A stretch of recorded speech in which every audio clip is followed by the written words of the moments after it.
आज का हमारा टॉपिक है हाइड्रोलॉजिकल साइकिल।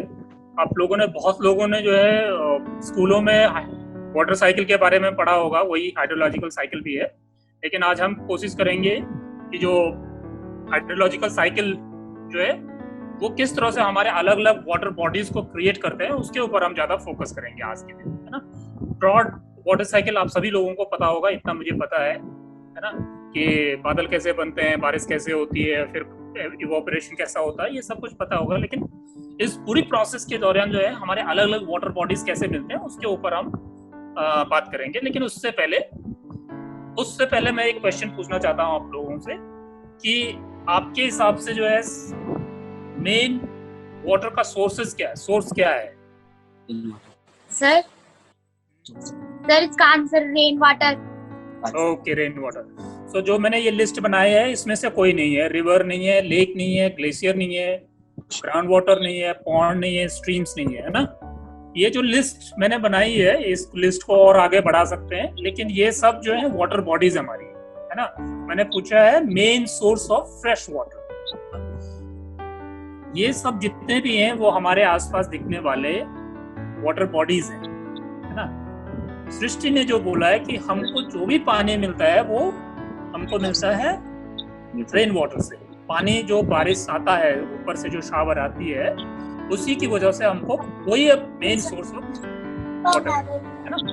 तो एक्चुअली में जो भी हमारे आसपास जो भी पानी के स्रोत दिखते हैं, चाहे हम कई बार जो है ग्राउंड वाटर का बहुत ज्यादा यूज करते हैं, तो हमको लगता है कि पानी जमीन के नीचे ही मिलता है।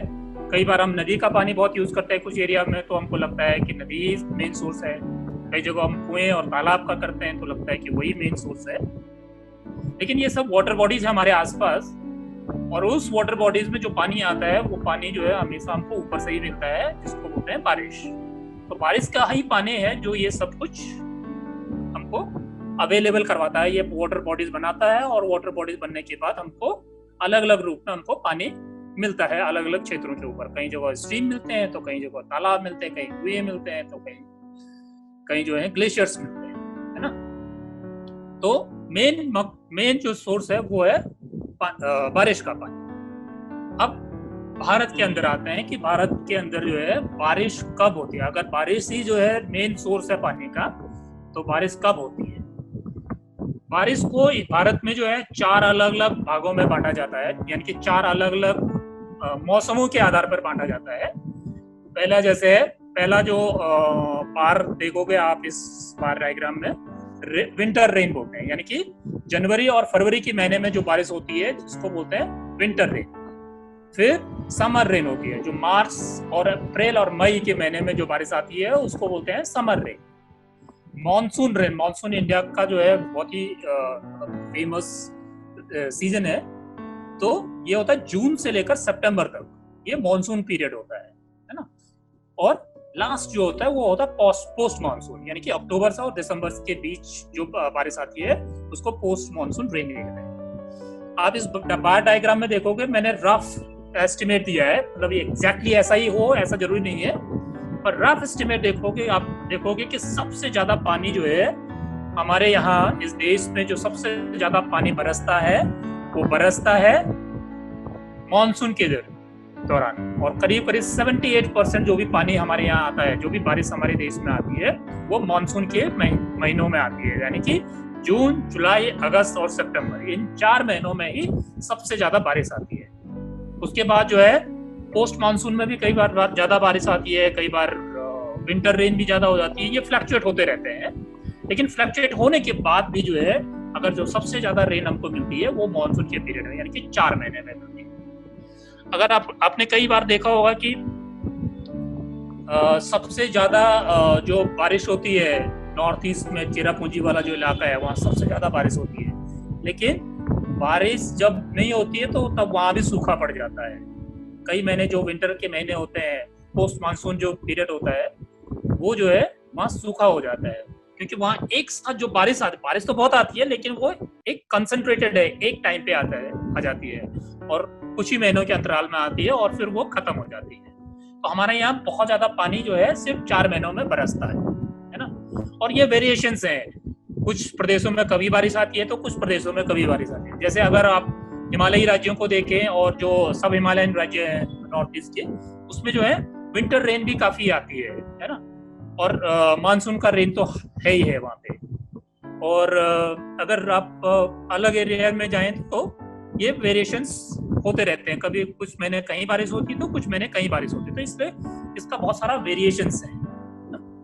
और इसलिए जो है जब बारिश होती है तो हमारे पास काफी पानी होता है, लेकिन जब बारिश नहीं होती है तो सूखा पड़ जाता है और पानी की समस्याएं सामने आ जाती हैं। आपने बहुत सारे केसेस सुने होंगे इस बीच कि कई बार शिमला में पानी खत्म हो गए, कभी चेन्नई में पानी खत्म हो गया और लोग हाहाकार करने लगे। सो क्योंकि पानी जो है एक साथ चला जाता है, हम उसको कंजर्व नहीं कर पाते, हम उसको इकट्ठा नहीं कर पाते हैं, इसलिए हमको बाकी जब रेन नहीं होती तब हमको प्रॉब्लम आने शुरू हो जाती है। तो रेन का पैटर्न ये है इंडिया। अब आप देखोगे कि पूरे भारत में अगर वो उस तरह से रेन आती है तो एवरेज पानी कितना आता है हमारे एक साल में, जो है एवरेज कितना पानी हमारे देश में आता है, उसके लिए भी कुछ एस्टिमेट किया गया है ना। तो ये जब टेबल देख रहे हैं आप, उसका पहला कॉलम है कि एस्टिमेटेड एनुअल प्रेसिपिटेशन, यानी कि जो हमारा रेनफॉल होता है और जो स्नोफॉल होता है, दोनों को मिला करके हमारे देश में जो टोटल पानी आता है स्नो और रेन के रूप में जो पानी आता है ऊपर से, वो करीब 4000 क्यूबिक किलोमीटर आता है। यानी कि एक ऐसा बर्तन मान के चलिए जिसकी लंबाई चौड़ाई और ऊंचाई कितना हो, 4000 किलोमीटर बड़ा हो, उस पॉट में अगर ये सारा पानी इकट्ठा किया जाए तो इतना पानी हमारे पूरे देश में पानी स्नोफॉल और रेनफॉल से आता है। जो है हमारे बहुत सारा पानी जो है वहां से भी, जो नदियां आती हैं, जैसे नेपाल से नदियां आती हैं, चाइना का पार्ट से जो है कुछ झरने और जो ग्लेशियर पिघल के आते हैं, इस तरह से और देशों से भी कुछ पानी रिस्क करके हमारे यहाँ आता है या नदियों के जरिए आता है। तो करीब 500 क्यूबिक किलोमीटर जो है पानी जो है हमारे पास और देशों से आता है ना। वो नेचुरल प्रोसेस है, कोई वो हमारे ऊपर वो नहीं करते हैं, कोई हमको देते नहीं है, वो नेचुरल प्रोसेस है जिसके जरिए आता है। इस तरह से टोटल हमारे यहाँ करीब 4500 क्यूबिक किलोमीटर पानी टोटल पानी से हर साल आता है। लेकिन जो पानी यूज कर पाते हैं वो पानी जो है सरफेस वाटर जो जमीन के ऊपर होता है वो 690 क्यूबिक किलोमीटर होता है, और ग्राउंड के जो ग्राउंड वाटर होता है वो 433 किलोमीटर होता है। आप देखिए कि 1200 किलोमीटर पानी हमारे यहाँ अवेलेबल होता है यूज करने के लिए। 4500 क्यूबिक किलोमीटर जो टोटल पानी है उसमें से हम करीब 11,000 क्यूबिक किलोमीटर यूज कर पाते हैं। क्या कारण है कि हम इतना कम पानी यूज के लिए अवेलेबल होता है हमारे? क्योंकि बहुत सारा पानी रन ऑफ हो जाता है और वो समुद्र में चला जाता है। बहुत सारा पानी जो है हमारे नेचर को चाहिए होता है, वो बहुत सारा इंपॉर्टेंट होता है, हमारे प्लांट्स को चाहिए होता है, पेड़ पौधों को चाहिए होता है ना, तो वो जरूरी होता है। और बहुत सारा पानी जो है बह करके समुद्र में चला जाता है, उसका भी अपना इम्पोर्टेंस है कि जब नदियों में पानी रहता है, जब तालाबों में पानी बह के जाता है, जब समुद्र में पानी जाता है, तो जो एक्वेटिक एनिमल्स होते हैं उनके लिए वो जरूरी होता है ना। तो एक्वेटिक बायोडाइवर्सिटी के लिए जरूरी है कि समुद्र में पानी रहे और झरनों में पानी रहे या नदियों में पानी रहे, तो वो भी बहुत जरूरी है। तो ये टोटल पानी का एक एस्टिमेट है हमारे देश में। लेकिन ये जो पानी मिलता है हमको, उसका एक पूरा साइकिल है।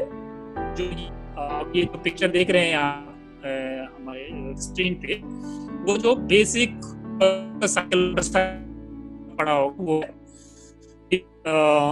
ओशन से पानी इवेपोरेट होता है ना, या लेक से पानी इवेपोरेट होता है, या प्लांट से जो पानी इवेपोरेट ऊपर के ऊपर बढ़ता है, जो भाप के रूप में जाता है, इवेपोट्रांसपिरेशन बोलते हैं उसको। ये पानी जो ऊपर जाता है भाप बन के, ये ऊपर जाकर के बादल बनते हैं, है ना। और फिर बादल जब इकट्ठे होते हैं, कंडेंस होते हैं, देन ये या तो स्नोफॉल होता है या बारिश होती है। और बारिश का जो पानी होता है या वो फिर वापस हमारे साइकिल में आ जाता है, कहीं लेक में चला जाता है, झरनों में चला जाता है, तालाबों में चला जाता है, नदियों में चला जाता है, या हमारे ग्राउंड लेवल में चला जाता है ना। तो इस तरह से जो है ये वाटर साइकिल है। लेकिन अब हम इसका थोड़ा सा और डीपर लेवल में जाएंगे कि ये पानी किस तरह से, ये वाटर साइकिल किस तरह से काम करता है। तो हमको पता है, ऑलरेडी पता है कि ये पानी जो है पहले इवेपोरेट होता है, बाद बनते हैं, फिर कंडेंस होता है और फिर वापस हमारे पास ये पानी आता है। ओके, जब पानी नीचे आता है, बारिश बनता है, अगर आप ये वाला फोटो देख रहे होंगे आप, ये जब पानी बादल के जरिए जो पानी नीचे आता है तो इसमें कुछ एरो दिख रहे हैं। ये वाला जो पोर्शन है ये हमारी धरती है, सरफेस है, अर्थ की सरफेस है। एक एरो जो है इस ओर बन रहा है, ये है रन ऑफ, यानी कि जो जमीन के ऊपर से ऊपर ऊपर चला जाता है उस पानी को रन ऑफ बोलते हैं। और कुछ पानी जो है हमारे धरती के नीचे चला जाता है, नीचे पेनिट्रेट करता है, इन्फिल्ट्रेट करता है, ये जो है नीचे चला जाता है। और डिपेंड करता है कि वो कहीं कुछ भी नीचे जा सकता है, वो डिपेंड करता है कि वहाँ के आसपास की जो है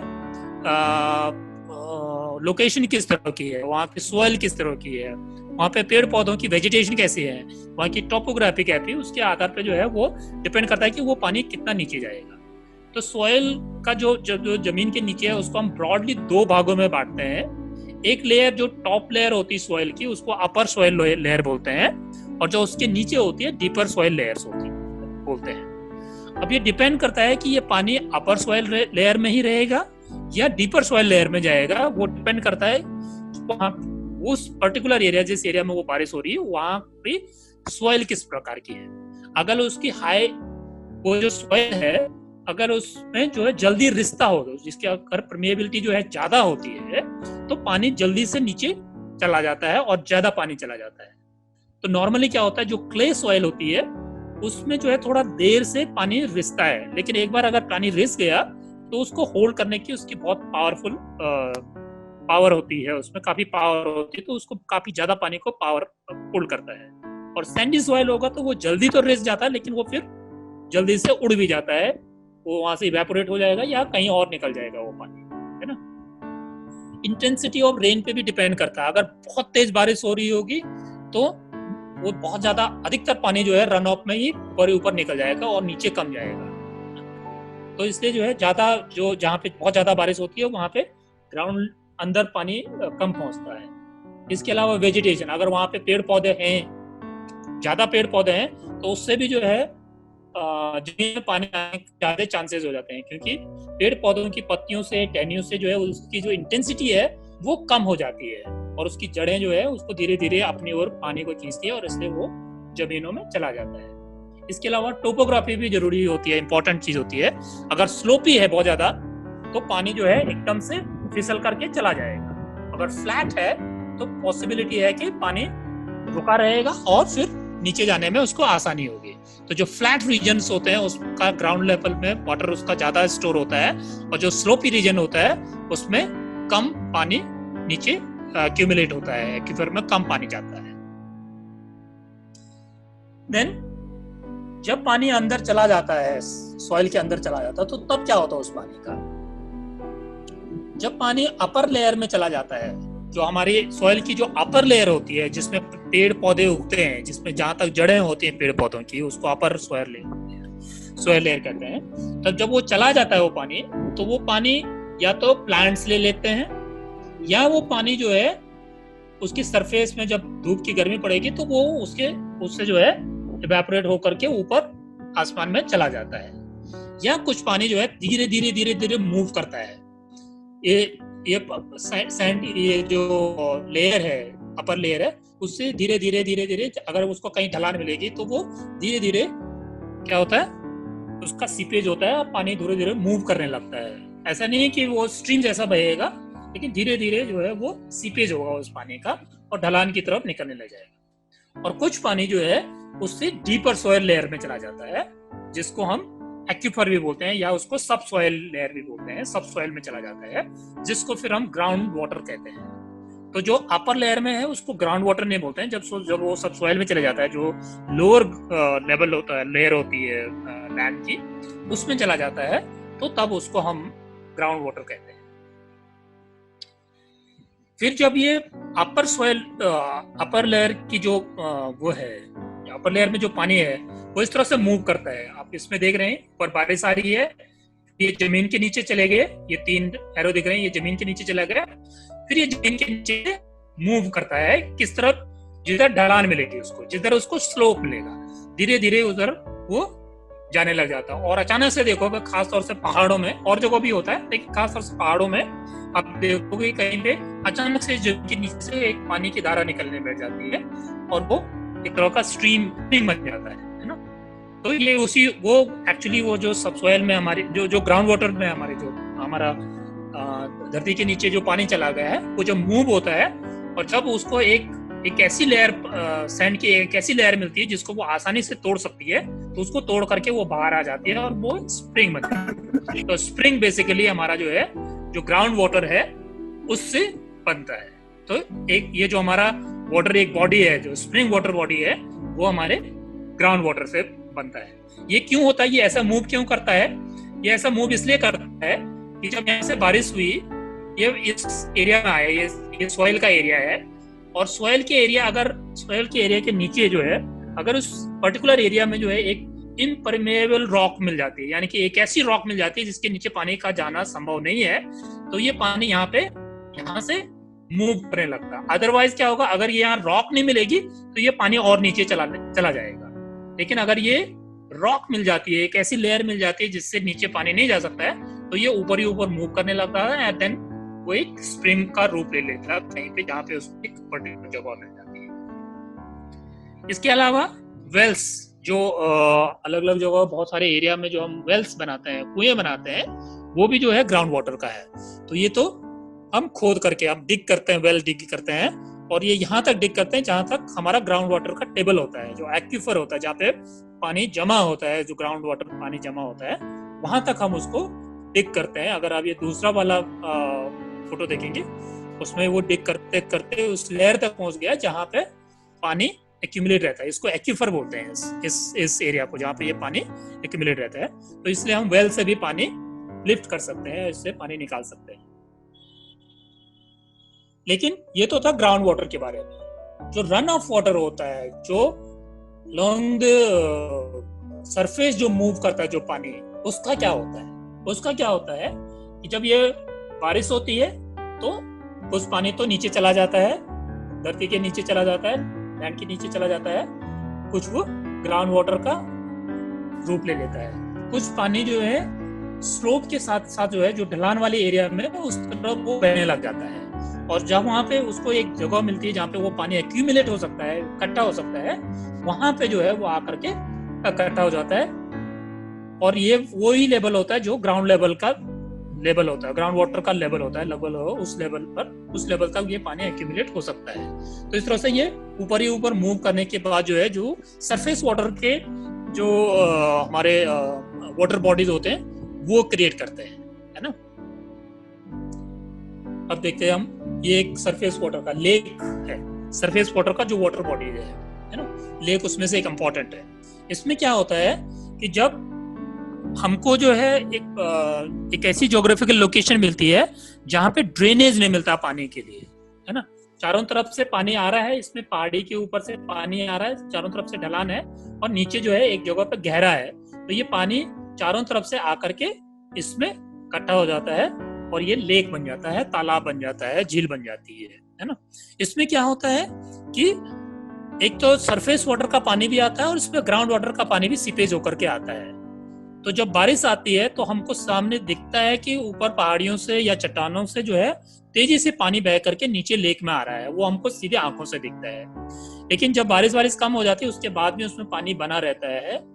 वो इसलिए क्योंकि एक तो वो जो पानी सरफेस वाला आया और वहाँ एक्यूमुलेट हुआ वो तो रहता ही रहता है, उसके अलावा जो सब सरफेस में जो हमारा पानी नीचे रहता है, तो सब सरफेस में लैंड के नीचे थोड़ा सा जो लेयर में थोड़ा पानी रहता है, वो भी धीरे धीरे सीपेज होकर के लेक में आता है और उस लेक को कंटिन्यू करता रहता है। वो डिपेंड करता है वो कितने दिन कंटिन्यू कर पाएगा, वो इस पे डिपेंड करता है कि उधर आसपास की सॉइल में एब्जॉर्प्शन लेवल कितनी है ना, वो पानी को कितना एब्जॉर्ब कर सकता है, उस पर डिपेंड करता है कि वो लेक कितने दिनों तक बना रहेगा, है ना।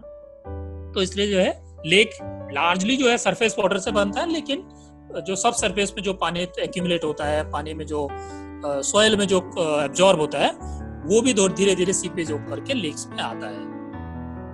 देन इसके अलावा स्ट्रीम भी ऐसे बनता है। स्ट्रीम भी जो है लार्जली जो है सरफेस वाटर से बनता है, जो ऊपर से पानी आया, ढलान का पानी आया, और कई बार तो ऊपर ग्लेशियर का भी पानी आता है स्ट्रीम में।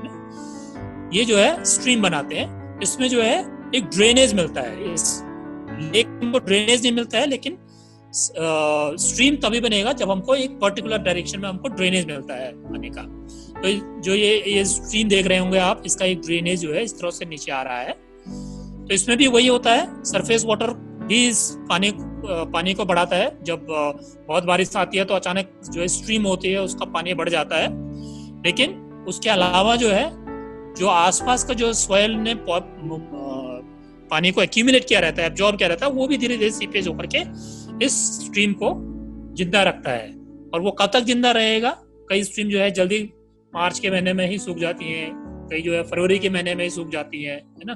तो वो डिपेंड करता है कि उसके आसपास कितना वेजिटेशन है, उसकी सॉइल कैसी है ना, वहाँ पे इन्वायरमेंट का कितना ज्यादा हमने ख्याल रखा है, उस पर डिपेंड करता है।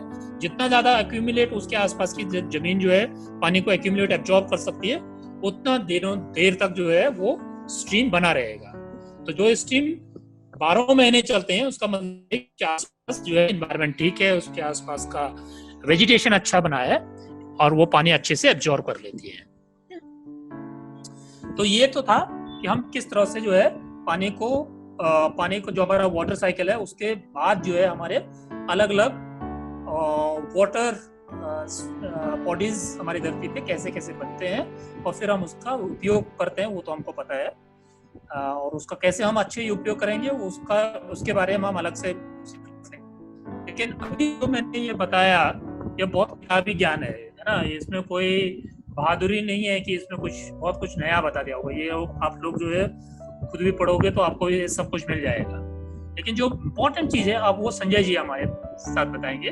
संजय जी जो है ये सब कुछ चीजों को, जो ये बात मैंने बताई है, उस बात को जो है उसको जो है वो ग्राउंड लेवल उसको एक्सपेरिमेंट कर रहे हैं उसका, है ना। तो वो अपने एक्सपेरिमेंट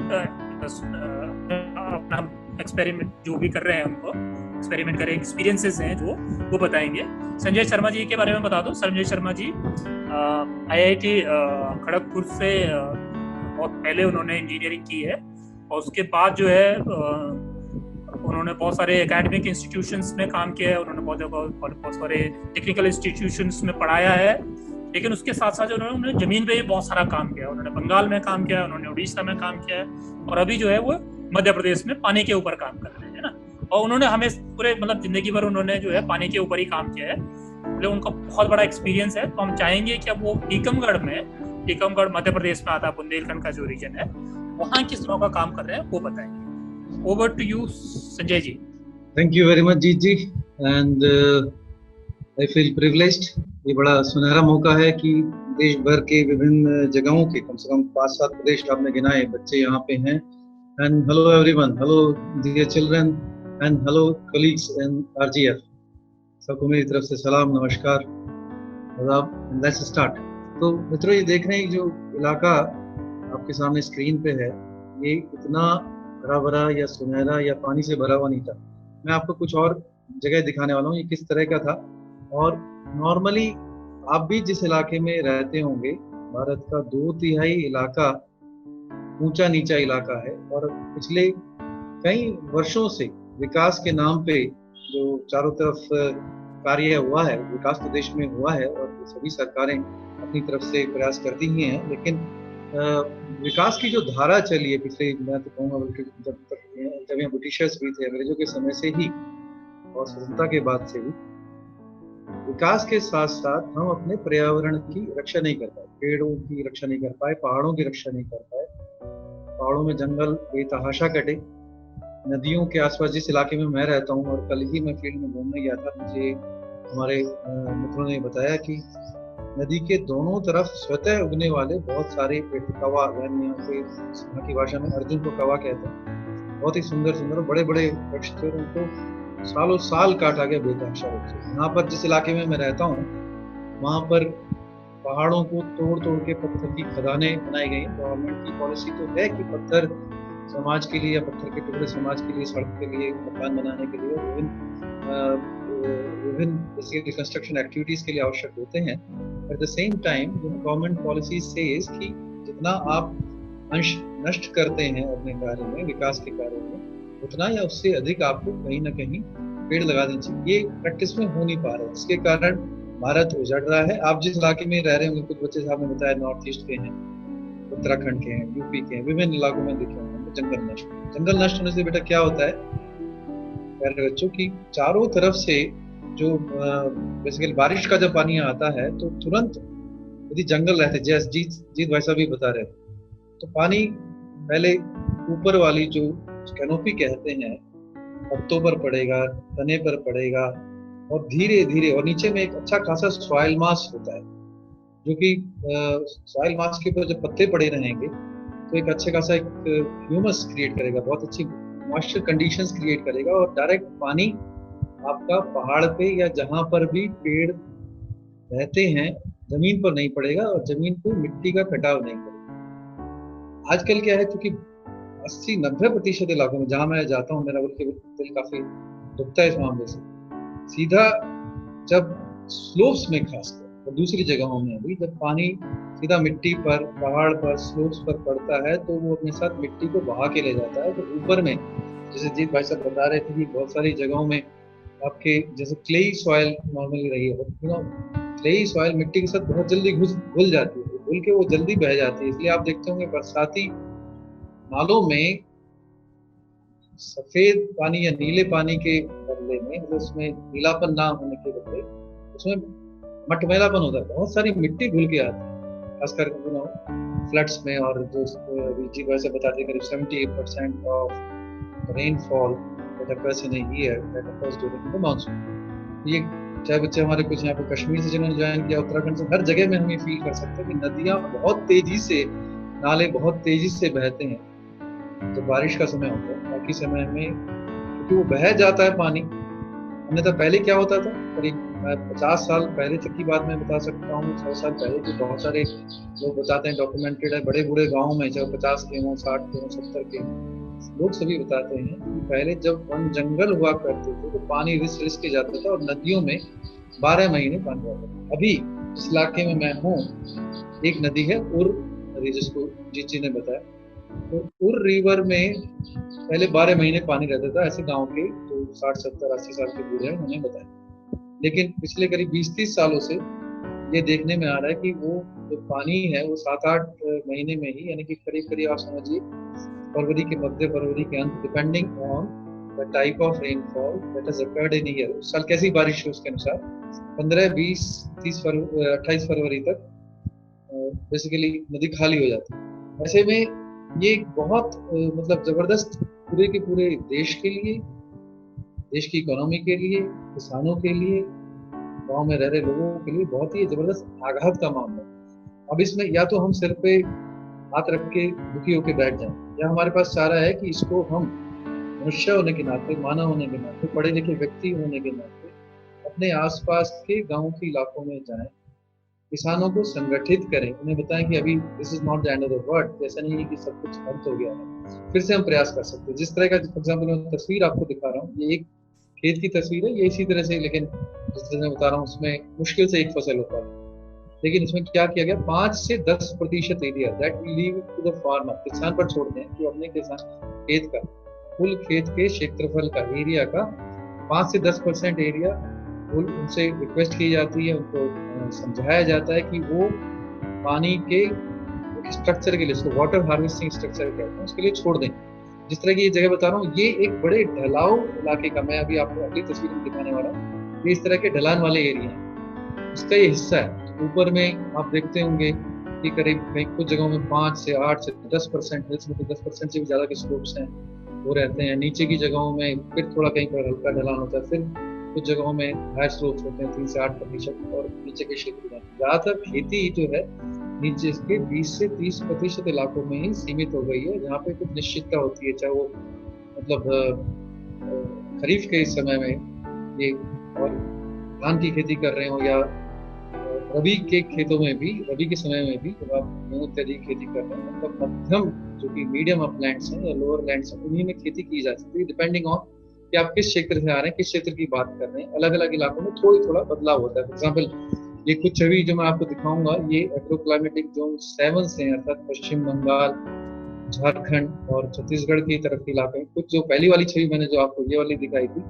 ये अपने इधर मध्य प्रदेश के इलाके की है। तो थोड़ा ये एग्रोक्लाइमेटिक जोन 8 में आता है। पर स्लोप्स हर जगह में, भारत जैसे मैंने बताया, भारत का 2/3 इलाका स्लोप्स से भरपूर है। वहाँ पे स्लोप 1% से लेके आपके 8-10% तक के स्लोप्स पाए जाते हैं। तो इसमें आप ये देख सकते हैं कि जैसे ऊपर वाले इलाके में, क्योंकि जहाँ पे जंगल वन काट दिए गए हैं, वहाँ पर अब कैसे फिर से उपजा, तो उसमें जो कुछ तरीके अपनाएंगे। एक मेथड है बेटा स्टैगर्ड ट्रेंचेस। स्टैगर्ड ट्रेंचेस करते हैं, उनके डेफिनेट साइज होते हैं डिजाइन के अनुसार। कभी आपकी डिटेल में और कक्षाएं होंगी। आज तो मेरे पास में करीब 15-20 मिनट का समय जीत भाई साहब ने बताया था। एक स्टैगर्ड ट्रेंच होते हैं, you can see on the top of this figure.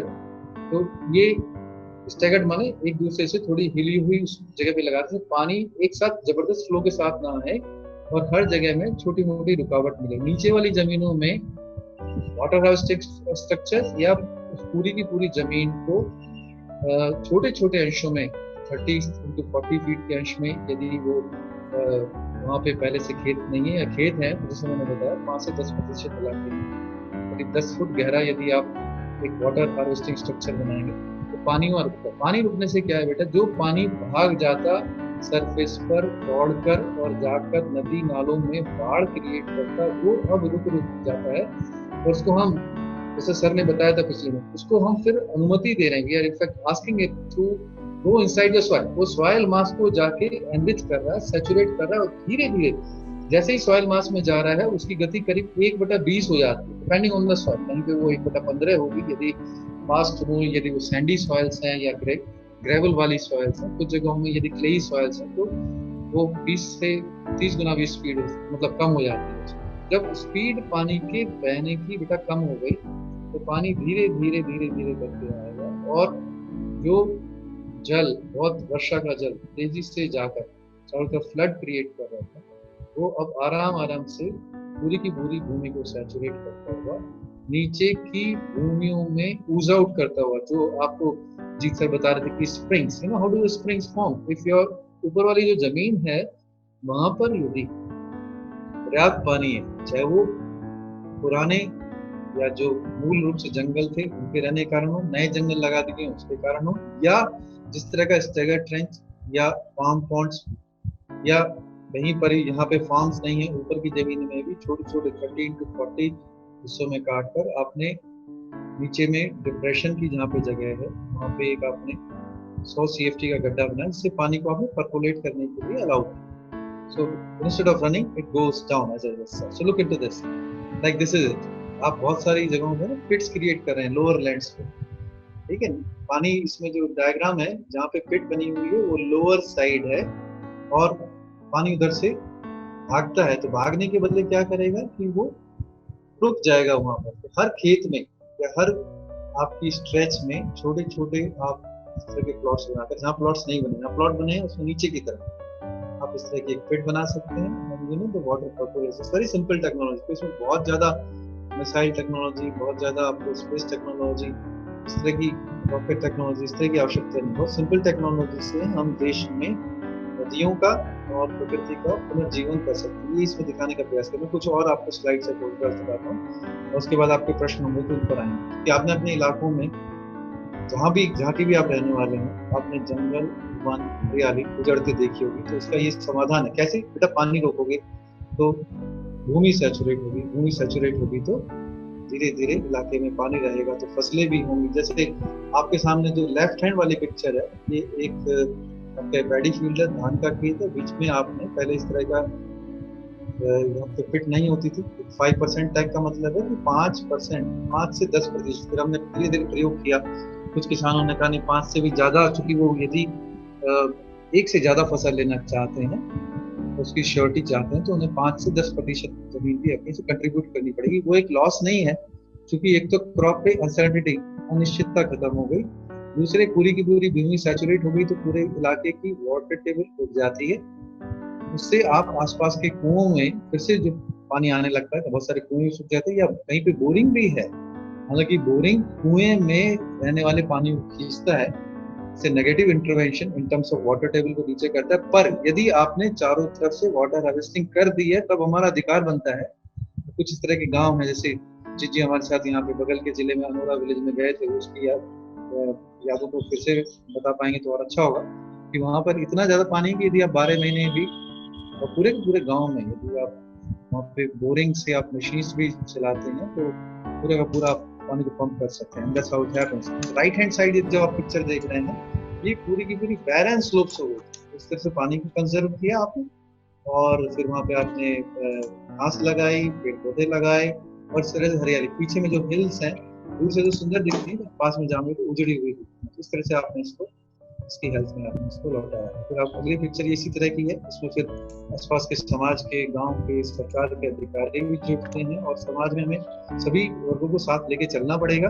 और चाहे वो गांव वाले हों, चाहे सरकार के अधिकारी हों, जो भी आपके राज्य में सरकार है और जो भी देश में सरकार है, सबके साथ मिलकर हमें इसमें आगे बढ़ना पड़ेगा। सभी का सहयोग चाहिए, क्योंकि कई बार किसान के पास इतनी फाइनेंशियल शक्ति नहीं होती वो खुद ही अपने खेत में गड्ढा कर सके, क्योंकि वो कई बार अपनी जरूरतों को मीट करने में ही काफी परेशान होता है। So we have to ask everybody to contribute here. See government officials coming for visit, there is another point that we see. Next देखिए, शुरुआत जब होती है तो सूखे समय में, जो आपने पिछला वाला देखा, ये तो बारिश के बाद का समय है। ये वाला जो आपने पिछली वाली स्लाइड देखी थी, बारिश के बाद का समय। और ये सूखे समय में जब आप इसमें गड्ढा करते हैं, वो आप, जैसे मैंने बताया, खेत के साइज के अनुसार 5 से 10% लगा होता है। तो इस तरह की आपको स्टेप्स बनाए करनी पड़ती है, नहीं तो जमीन धंस जाती है। करीब नॉर्मली आप 45 डिग्री का स्लोप दे सकते हैं। जैसे आपने 3 फुट गहराई की तो 3 फुट की आपने स्टेपिंग छोड़ दी। और गर्मी के समय में मुझे लगता है जो तस्वीर ली गई है ये अप्रैल मई के आसपास की तस्वीर होगी, उसमें एक्सकेवेशन नीचे लिखा भी है 1:1 तो पानी अपने आप ही नीचे में 10 फीट पे जाने के पहले ही रिसर्च के आने शुरू होता है। तो एक शुभ सूचना है कि यदि आप हर एक खेत में कंजर्व करेंगे तो आपका पानी बहुत अच्छा मिलेगा, पूरा का पूरा एरिया सैचुरेट होगा, वाटर टेबल ऊपर। ये देखो इस तरह से ये आप ये करते हैं। ये तो थ्योरेटिकल डायग्राम है, but still just to make the things clear, ये आप इसमें ये देख सकते हैं किस तरह से। तो निचला वाला इलाका में बार बार आपके ध्यान में ला रहा हूँ, वहाँ पे आपको जो पानी ऑटोमेटिकली आता ही है। उस जगह में आप एक आर्टिफिशियल डिप्रेशन क्रिएट करेंगे, तो वहाँ पे आप मतलब कुछ जगहों में मछली पालना ही पसंद करते हैं, तो उससे मछली मतलब कहीं ना कहीं किसी न किसी रूप में किसान जो या मजदूर जो पलायन कर जाते हैं बड़े बड़े शहरों में। अभी आपने कोविड-19 के संदर्भ में देखा था कि देश में लाखों मजदूर बहुत दूर दूर से आ रहे थे, और उन्हें पलायन करना पड़ा था क्योंकि वहाँ पे शहरों में बीमारियां हो गई थी।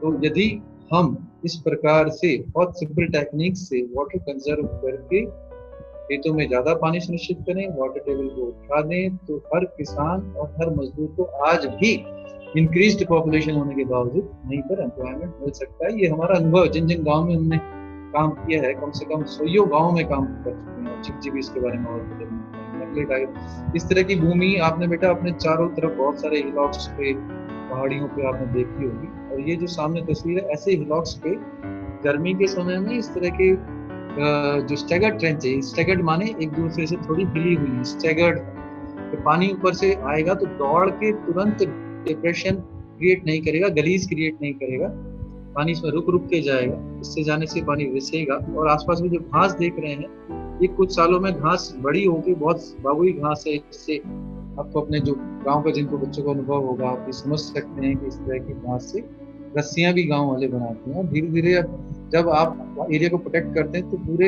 हिल स्लोप्स पर स्वतः ही बहुत सारे पेड़ उगना शुरू होते हैं। जब भी इस तरह का प्रोग्राम है, मैंने कहा था समाज में सरकार की मदद लेनी ही चाहिए, तो क्योंकि सरकार का पैसा आता था तो समाज का ही है, तो उसमें जब पेड़ लगाते हैं तो हरियाली बहुत तेजी से बढ़ती है। What it requires is protection. 4-5 years में पूरा का पूरा जंगल बहुत घना बना सकते हैं। ऐसे अनुभव है, ऐसे अनुभव हम सबने शेयर किए।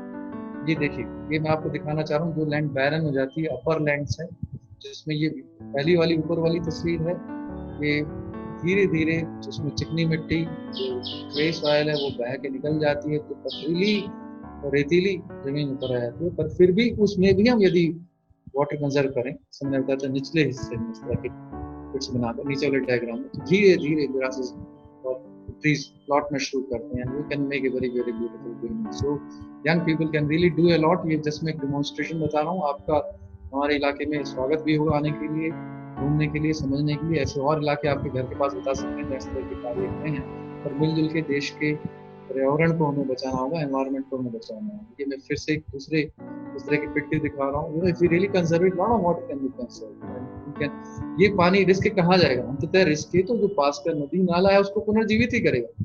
यदि इस तरह से एक बड़े इलाके में, फॉर एग्जांपल उर रिवर का जो कैचमेंट है वो 99,000 हेक्टेयर से लगभग 1 लाख हेक्टेयर के आसपास है। तो यदि हमने वहाँ पे कंजर्व कर लिया तो नदी स्वतः ही पुनर्जीवित हो जाएगी और इलाके की आमदनी, मैं पूरे विश्वास से कह रहा हूँ कि 3-4 गुना बढ़ जाएगी कुछ ही सालों में।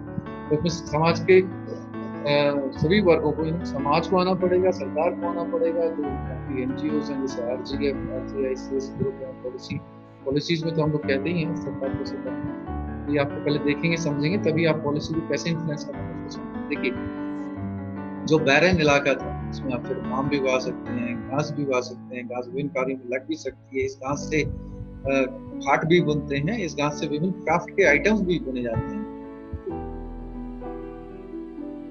तो मैंने देखा है चाहे उत्तराखंड हो, चाहे वो पश्चिम बंगाल हो, चाहे छत्तीसगढ़ हो, इस तरह की जो हार्डी ग्रास है वो हर तरह, आम की पेड़ भी लगभग हर तरह के, बहुत सारे और हॉर्टिकल्चर के ऐसे प्लांट जो देसी हों और इलाके को नुकसान न पहुंचाएं, देसी मिट्टी से मिलके आगे बढ़ें और इसके जो पत्तियां गिरे वो सॉइल को एनरिच करें। ये आपस में चुनाव कर सकते हैं, गांव में बड़े बूढ़े सभी से बातचीत करके। बच्चे इसमें बड़ा रोल निभाएंगे ऐसी मैं आशा करता हूँ। देखिए धीरे धीरे मतलब ये अगेन ये तो खैर स्कीमेटिक के डायग्राम, पर हम रियल डायग्राम भी दिखाएं पूरे के पूरे इलाके को आप पूरा फिर से पुनर्जीवित कर सकते हैं, पेड़ लगा सकते हैं, और जब मिट्टी रुकेगी तो खेती में उत्पादन भी बढ़ेगा। Thank you very much Jeet and other friends here. This is all from my side for the presentation.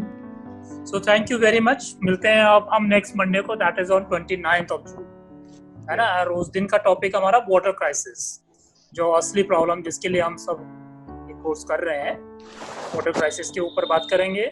उस दिन हम एक नए एक्सपर्ट के साथ आएंगे। Thank you very much.